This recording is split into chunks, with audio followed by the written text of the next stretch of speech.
Chers auditeurs, vous êtes toujours avec moi ?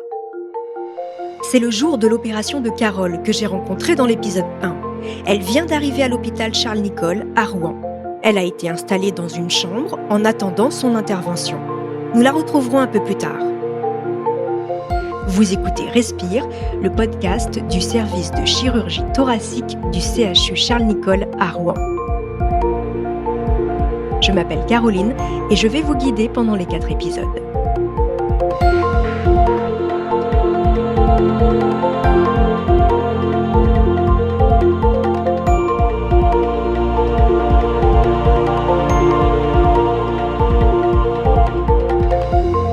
Épisode 3, l'opération de Carole.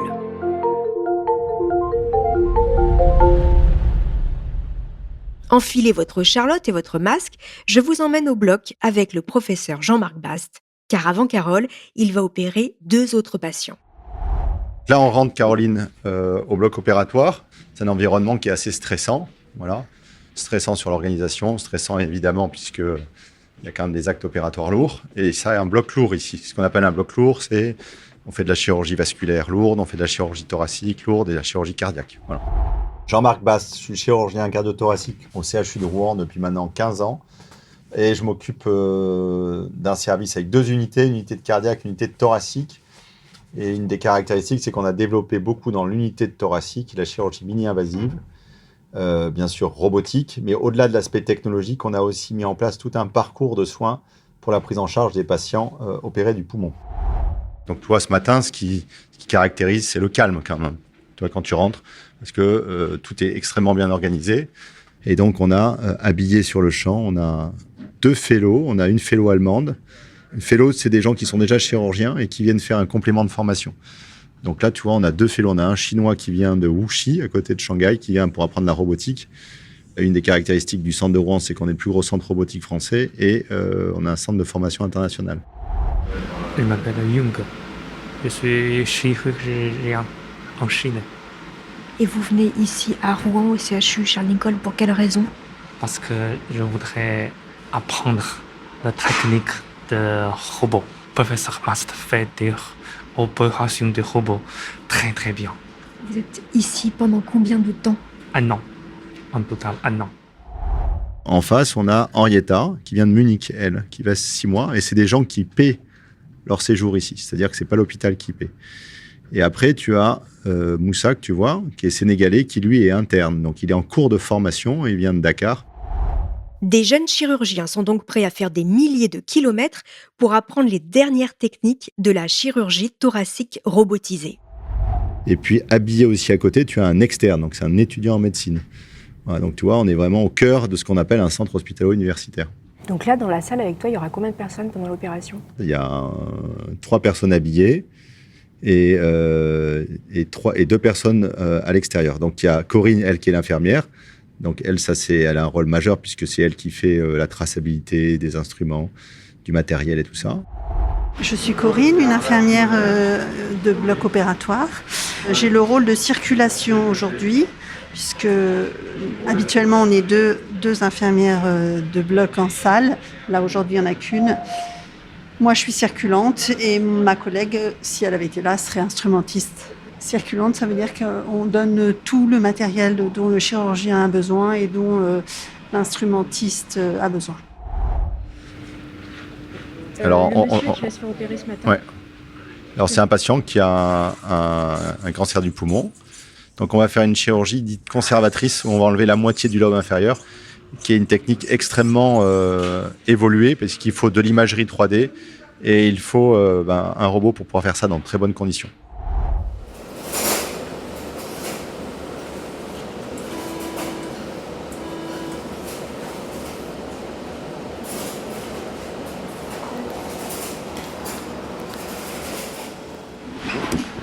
Alors là, on a fait le premier temps de l'intervention, qui est un temps d'installation, des bras du robot, des instruments, et je vais pouvoir commencer la dissection et la procédure chirurgicale.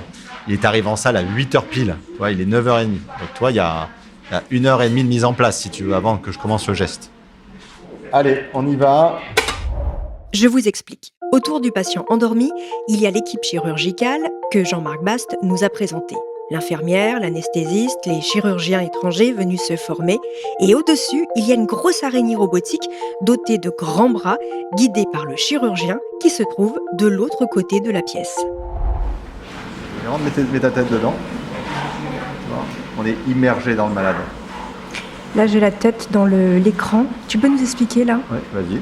Explique-moi. Donc là, tu as une petite structure qui s'appelle le cœur. En fait, Jean-Marc Bast a les mains sur des manettes et il dirige le robot et il a la tête dans un écran où il voit absolument tout comme s'il était à l'intérieur presque du corps du patient. Oui, c'est ça. Exactement, on est immergé dans le malade. Parce que tu peux nous expliquer, tu opères avec un robot, c'est ta particularité. Ouais, exactement. Explique-nous. C'est un télémanipulateur, c'est-à-dire que c'est un outil qui t'aide, c'est un assistant opératoire qui te permet de manipuler les choses à distance avec une dextérité que tu n'as pas en célioscopie. Là, elle rentre dans la cavité thoracique. Donc la cavité thoracique, tu vas voir, le poumon se décolle, donc on a une cavité de travail. Et c'est une interface entre le patient et le chirurgien, c'est la robotique. Avant, c'était toi ? Ouais, c'est moi qui tenais les instruments par vidéo, parce qu'on a été aussi un des premiers centres en France à faire de la chirurgie vidéothoracoscopique, c'est-à-dire la chirurgie mini-invasive. En fait, il y a une petite caméra et Jean-Marc peut commenter tout ce que fait son équipe. Ouais, donc là, elle check. Tu vois, le poumon est en train de s'affaisser. Donc tu vois, là, ici, il y a 2 lobes. Il faut que tu imagines le poumon comme une éponge qui est gonflée d'air. Voilà. Donc si tu vides l'air, l'éponge... Voilà. Là, on aperçoit déjà un petit peu le poumon. Ah oui. On voit que c'est un poumon un peu noir. Tu peux nous expliquer ce qu'on voit ? Oui, le poumon, à part si tu habites à la campagne ou à la montagne, à Cré-Voland, Caroline, tu as un poumon comme ça, qui présente comme ça des... Alors, donc, quand tu nais, il est tout rose, et puis après, c'est la pollution ou le tabac. D'accord ? Donc même moi, qui ne suis pas fumeuse, j'ai un poumon comme ça éventuellement ? Peut-être un peu plus rose quand même, tu es un peu plus jeune. Je laisse Jean-Marc Bast et son équipe terminer la première opération de la matinée et je vais avec un aide-soignant chercher Carole. Vous appelez comment ? Kozak Daniel, aide-soignant du N2. Aide-soignant. Bonjour. Bonjour Carole. Bonjour Caroline. Vous allez bien ? Oui, ça va. Je commence à piquer du nez dans le fauteuil. Comme quoi, je suis décontracte. Bon, c'est parfait. Nous allons descendre au bloc opératoire ? Oui. Allons-y. On va prendre l'ascenseur qui est juste en face. Ça a été ce matin ? Oui. Comment vous vous sentez Carole ? Bien. Oui. Moins après tes clins d'œil, mais... J'explique, Carole, elle a une charlotte sur la tête, une petite tenue. Remarquez, j'ai la même, on est tous la même. Hein. Presque la même. Presque. On a mis Carole dans une petite salle d'attente, assise sur une chaise. Elle a le sourire. Oui. Il faut. Je commence à avoir même faim. Alors, est-ce que Madame Guibert est arrivée ? Oui, elle est là, Ah, derrière vous. ah ben oui, je ne vous reconnais pas avec votre... Ah non, voilà. je suis équipée pour. Bon, comment allez-vous ? Impeccable. Ça va ? Ça Tout s'est va bien très passé ? Très bien passé. La réhabilitation s'est bien passée ? Superbe. Le sevrage ? Un peu compliqué, mais ça l'a bien fait avec les patchs. Franchement, Bon, ça vaut voilà. le Et donc là, je vais vous opérer coup. Oui. et ça va bien se passer. Bah, j'espère bien. Et vous verrez que dans un mois, vous aurez aussi des bénéfices, puisque quand on opère, on a l'impression qu'on avait un morceau de poumon et donc on va être gêné. Oui. Mais le fait d'avoir changé d'habitude de vie, à la fois sur le tabac, mais aussi sur la reprise d'activité, j'espère que vous garderez ça. Il faut que ça soit le bénéfice Ah, de ça. j'espère bien, oui. Voilà. Oui, oui. Est-ce que tu peux nous expliquer l'opération que va subir Carole, que tu vas Ouais. lui faire dans quelques instants ? Donc là, on va lui enlever une partie du lobe supérieur. On va faire une segmentectomie parce qu'on a une lésion très suspecte chez cette patiente fumeuse. Donc c'est une dame qui a des facteurs de risque de cancer du poumon. Voilà. Bon, allez. À tout de suite. À tout de suite. Donc on opère bien Madame Carole pour une segmentectomie robot côté gauche. Incision à 12h39. Voilà. Donc là, on a fait la mise en place. Et là, comme tu peux le voir, j'ai déjà la tête de ma 3e intervention. Et là, je vais me reconcentrer parce que pour moi, il faut que d'abord que je fasse étape par étape. Allez, on y va. C'est impeccable. Allez, c'est parti. Vous me donnez des compresses. Ça, c'est la sèche. Ok, impeccable. L'humide, s'il vous plaît. Tu vois ça, Caroline ? C'est ça de l'emphysème. Explique-nous ce qu'on peut voir. Ben, des bulles. Hop. Et je vais percer la bulle. Donc c'est cet emphysème qui l'empêche de respirer. Qui n'empêche pas, qui la gêne. Elle a des tissus fragiles. On voit que c'est une femme qui a vécu quand même. Hein. Voilà, c'est le tabagisme. Tabagisme important.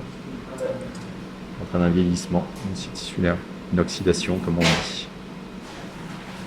Allez, c'est parti. Ce que tu fais là, Là, toi, je suis en train de faire le passage pour séparer ce que je coupe dans le poumon. Et je termine l'intervention, comme tout à l'heure. c'est ce qui va lui permettre de mieux respirer, le fait de lui enlever une partie du poumon. Elle va être très bien d'ailleurs. Je pense qu'elle va avoir ce qu'on appelle un effet de réduction de volume. Bon, ça se passe bien, on est dans le timing là. Combien d'opérations par jour? 2 ou 3, ça dépend de la difficulté, de la longueur des interventions. Et là, pour Carole, ça a duré combien de temps? Là, Carole, ça va durer 1h30. Donc ça, c'est un moment qui peut être difficile. On y va. Donc toi, je sépare le poumon, comme avec des agrafeuses qui sont des fermetures éclairs en fait. Pour éviter qu'il y ait des fuites aériennes, toi, pour pas que l'air sorte. Parce qu'il y a une des caractéristiques, c'est que je vois très bien, mais je ne sens pas le bout de mes instruments. Et le fait de ne pas sentir, c'est une véritable révolution. Pourquoi? Parce qu'en fait, tu peux créer des simulateurs d'images, comme les jeux vidéo. Tu n'as pas de retour. Mais en revanche, j'ai un très bon retour visuel. On a bien d'écran. Et mon cerveau reconstruit en lui-même savoir si les vaisseaux sont fragiles ou pas. On le voit.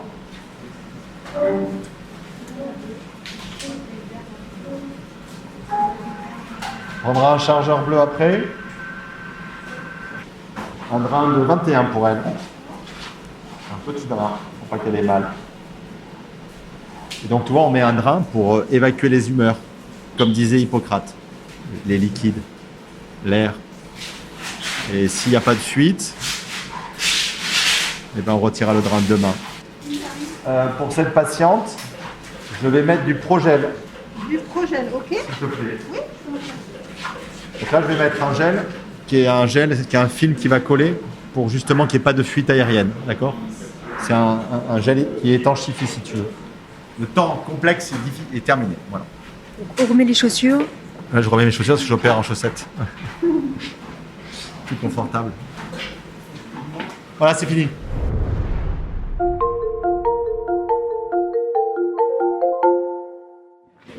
On va où, Jean-Marc? Oui, donc là, on va en salle de réveil. Je vais voir si elle va bien. Voilà. Vous ne voulez pas que je vienne vous voir avant? Ah, Ça va? j'ai mal. Ça va aller, on va t'étrer. Ça s'est très bien passé. Alors, non.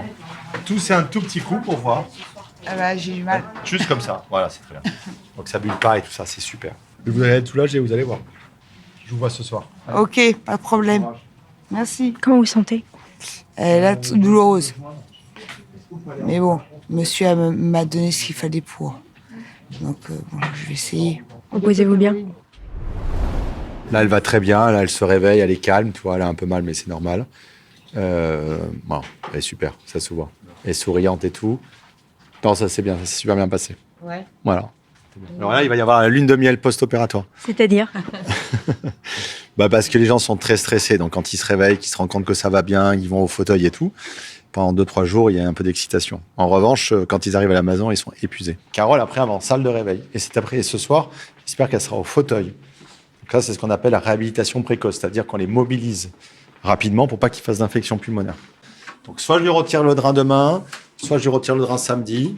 Donc, en fait, dès qu'on lui a retiré le drain, elle peut rentrer à la maison. La médiane, c'est 2 à 3 jours. On va Là, voir. de ce que j'ai vu, c'est qu'elle n'a pas de fuite aérienne. Donc, C'est-à-dire? quand elle tousse, le poumon, il est étanche. Voilà. Donc, ça veut dire peut-être qu'elle se fera sortir samedi matin. Samedi matin. C'est pas mal quand même. Bon. Suite au prochain rendez-vous.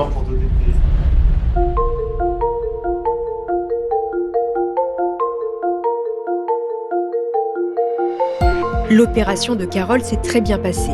Dès le lendemain, elle a pu rentrer chez elle bien plus tôt que prévu. Les 3 ganglions qui lui ont été retirés vont être envoyés au laboratoire de pathologie pour être analysés afin de savoir s'il s'agit d'un cancer ou non. Dans le prochain épisode, nous la retrouverons dans le bureau de son chirurgien Jean-Marc Bast. Il va lui annoncer les résultats. Je vous donne donc rendez-vous dans le dernier épisode du podcast Respire.